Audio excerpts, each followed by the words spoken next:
Good morning. Good morning. Happy Wednesday. I am hopping on for Wellness Wednesday. Thank you for being in my space, in my... Did you hear my dog? He just let out a big sigh. Sometimes sighs are... I love going to yoga. It's one of my favorite things. And when you do a collective... kind of just release some of this energy. So thank you for being here. I titled this, Why is Nutrition So Hard? And why can be a question that can feel very accusatory. Like if you were to ask someone, why are you doing that? Why is this happening? It can make defenses go up really quickly, where you feel like you need to defend your actions or defend your feelings or defend your experience. And so I'm not here to defend nutrition. I'm not here to defend the complexities of the science and the layers of nutrition that can be really difficult. I'm writing a book and we are in the trenches of it, where we're trying to decide editing, do we publish, do we self-publish, just a lot of logistic decisions that are not light. They're heavy because if you decide one thing, then it goes a different way. You decide one decision for your nutrition. Say you're deciding to do a diet, and then all of the other things that come into play.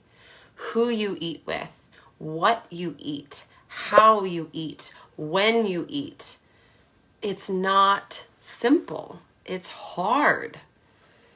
And the decisions that are necessary to create a life of health, it's complex and it's hard.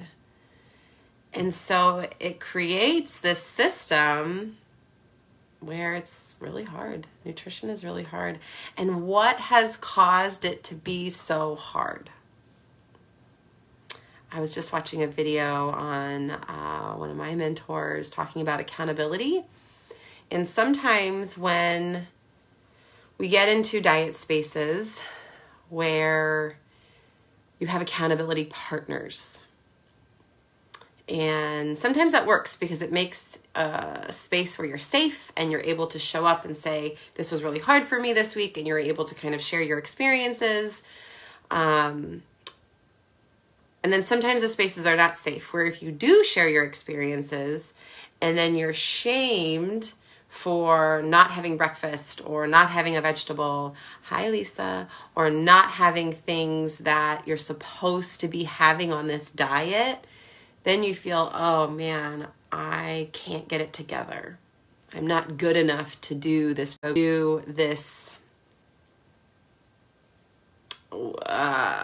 whatever, this program. Oh gosh, the internet connection is funny. I hope you guys are here. I'm not good enough to do whatever. So then you have this sense of shame, you have this sense of inadequacy, and so then you have to restart the motivation to do it all over again. I think nutrition in the last 20 years has created a space where there's so much emotion about it. There's so much emotion about your body. There's so much pressure to look a certain way from diet culture that it has created a space where nutrition has got really hard, where we've lost the joy, we've lost their creativity, it becomes annoying, and we're not allowed to say that we love food. Because, if I say I love food, I'm in a larger body, people are going to think that I'm not good enough, or whatever the stories that we tell ourselves. And so a lot of times in my practice, one of the first things we do is talk about the taste. Taste is an interesting concept because it's a smell, and you taste a product, you taste a food. And so if you taste something, you have to be present. You have to be in the now. And if you struggle with food, if you think food is bad or evil or it's going to hurt you, tasting it can be really dangerous.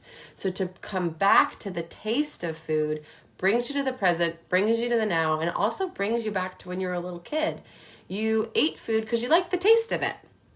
You couldn't buy it yourself. You didn't have any capability to have access to your food. Someone fed you, gave you the food, had structured your own food. So you didn't really have much autonomy. So if you come back to what do I actually just like the taste of, and there's no consequence with it. I love the taste of bagels, but bagels are actually bad, right? Bread makes you fat, right? Bread is bad. It's a white processed carb. And all of these stories that we tell ourselves, I think that's made nutrition really hard. So one thing that you can do today is taste your food. Remove the stories, remove the moral compass, remove the, goals, and taste it. And fall back in love with the number one reason why we eat is for taste. And then this can be the first step in healing your relationship with food, because then the goals become secondary. The goals become secondary to your natural love of food, and you kind of fall back in love with the process, and it's not from a guilt, shame, whip space. It's not from pain. Pain is hard. Pain is how we're hardwired to change, fear, pain, but it's not long lasting. Love always wins. Fall back in love with your food. Keep it simple. And that can create some chaos. That can create some instability. And that's where I step in, is where, all right, let's make some safety and some sense out of this. Let's fall back in love with your relationship with food. I can work with you where we do an assessment for free. I want to look at the patterns of your thinking and see kind of how you're thinking. It's a free assessment. It takes 10 minutes. It's online. You can do it on your phone. You sign up for an account. I see that you've done it. I'll get in touch with you. We'll sit down for a half an hour, 45 minutes together for free, and just kind of figure out where you're at. And I'll provide you with some value of the next steps. And I would love to step into your world and hear your story and just navigate what you need next if you're struggling with chronic dieting and struggling with all of the things. So thank you so much. Happy Wellness Wednesday, and taste your food.